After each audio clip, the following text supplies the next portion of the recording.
Mesothelioma victims may have access to trust funds which are in excess of $30 billion designed to compensate them for their diagnosis of mesothelioma. Hi, I'm Joe Williams. I'm a mesothelioma trial attorney, and I want to give you some information about the trust funds that have been put into place as a result of certain asbestos companies declaring bankruptcy.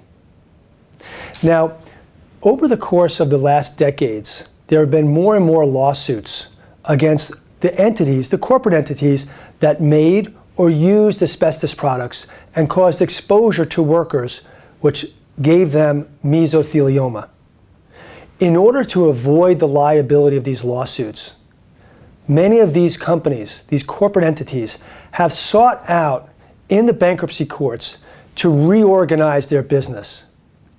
The goal being to allow them to stay in business, but to also compensate the people who were diagnosed with mesothelioma. There's a process involved, and eventually the court must approve the amount that is put into trust by the corporate entity. And once that's done and the trust is set up, current and future claimants, people who get mesothelioma, can make claims against those trusts, claims based upon the specifics and the evidence of their asbestos exposures.